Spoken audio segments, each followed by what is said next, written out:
আমাকে এই জন্যই তো আমাকে বসতে দেন এই কোনো অফিসে, বুঝতে পারছেন? জানেন আমি কত আমার নাতি নিয়ে আইছি, ওই রাস্তায় খেয়ে আইছি, ওই রাস্তায় খেয়ে আইছি, ছোট নাতি কেবল হয়েছে। খালামণি ফায়ার সার্ভিসটা একটু বানান করো তো। বলো ফায়ার সার্ভিস, বলো ফায়ার সার্ভিস, পলো ফায়ার সার্ভিস হয়।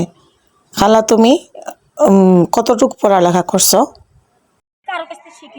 কোন পর্যন্ত পড়ালেখা করছো? বাংলাদেশ পড়ালেখা শেষ।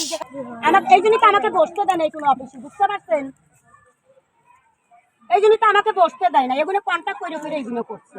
জানেন আমি কত আমার নাতি নিয়ে আইছি, ওই রাস্তায় খেয়ে আইছি, ওই রাস্তায় খেয়ে আইছি, ছোট নাতি কেবল হয়েছে।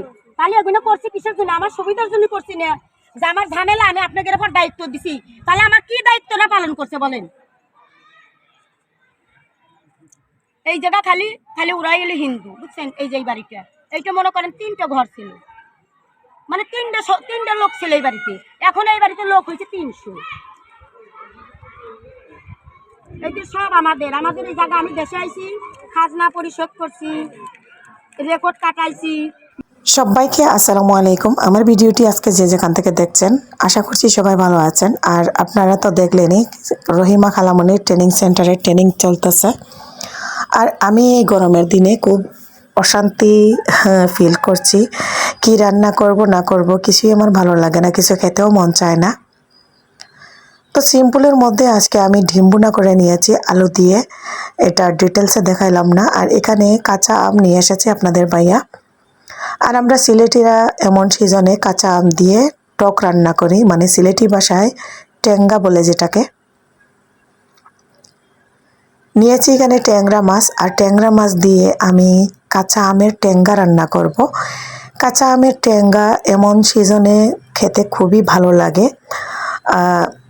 হয়তোবা অন্যান্য জেলায় খায় কি না আমি জানি না, বাট আমাদের সিলেটিদের এই ঠ্যাঙ্গার রেসিপি অনেক ফেভারিট একটা রেসিপি।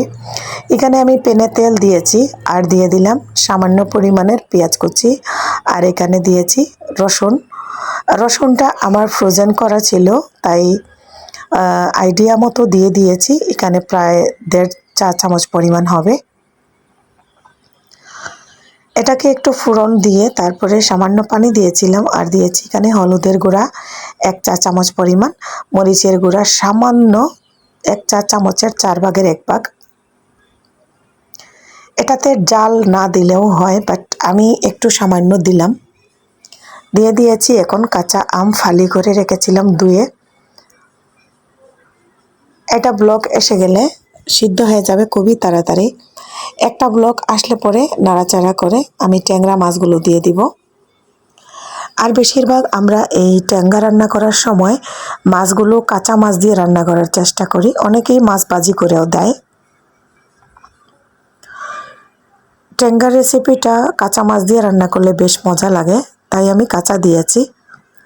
যদি আমার রেসিপি দেখে আপনাদের একটু ভালো লাগে, আপনারা চাইলে যদি রান্না করতে চান, যারা কাঁচা মাছ পছন্দ করেন না, আপনারা মাছ ভাজি করেও দিতে পারেন।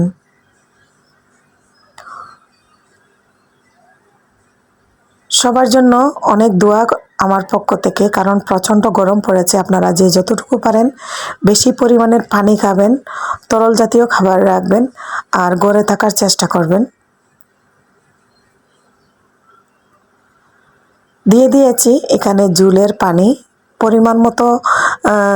কিভাবে দিবেন, কারণ এটা টকের উপর নির্ভর করবে কতটুক টক আছে, আর আপনারা কতটুক টক খেতে চাচ্ছেন। আমি যেহেতু এখানে একটা আম দিয়েছি, আমটা অনেক বেশি চোকা ছিল, তাই আমি পানির পরিমাণটুকু একটু বেশি দিয়েছি।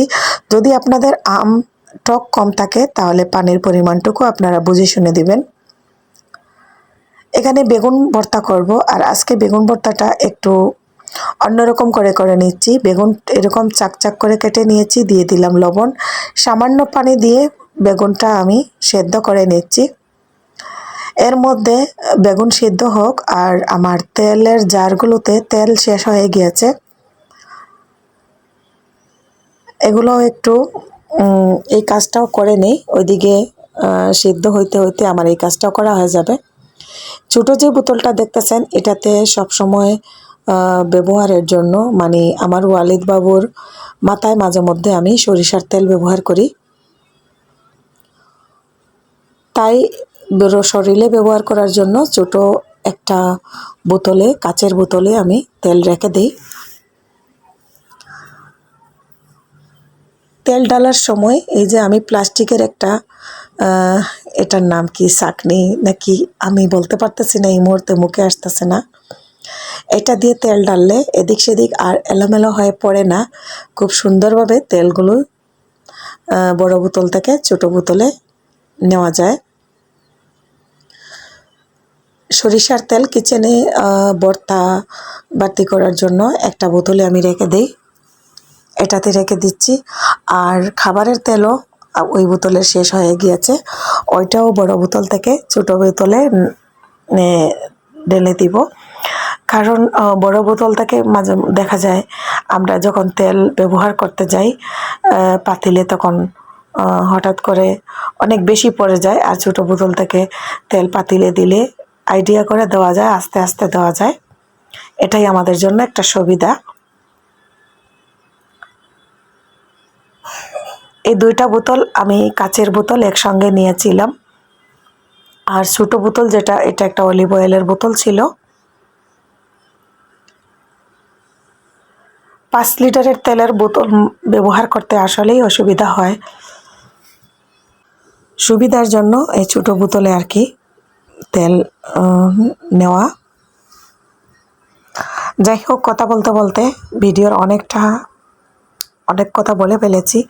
তো আপনাদের কাছে যদি আমার আজকের ভিডিওটি একটু ভালো লাগে থাকে, যারা আজকে প্রথম আমার চ্যানেলে ভিজিট করেছেন, যদি আমার ভিডিওর মধ্যে একটু কোনো একটা অংশ আপনাদের ভালো লাগে, আপনারা আমার চ্যানেলটি সাবস্ক্রাইব করে না থাকলে চ্যানেলটি সাবস্ক্রাইব করে পাশে থেকে যাবেন।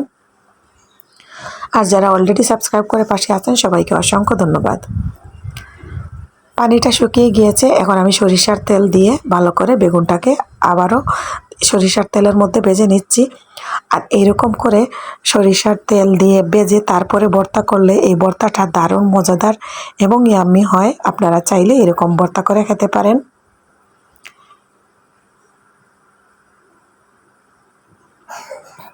সবাই ভালো থাকবেন, সুস্থ থাকবেন।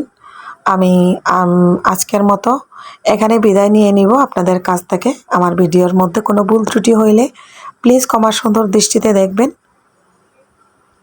আর একটা লাইক দিয়ে সুন্দর একটা কমেন্ট করে জানাবেন। আপনাদের একটা লাইক বেশ কিছু সংখ্যক মানুষের কাছে আমার ভিডিওটি পৌঁছে যাবে, আপনাদের মতো আরও অন্যান্যরাও আমার ভিডিওটি দেখতে পারবেন।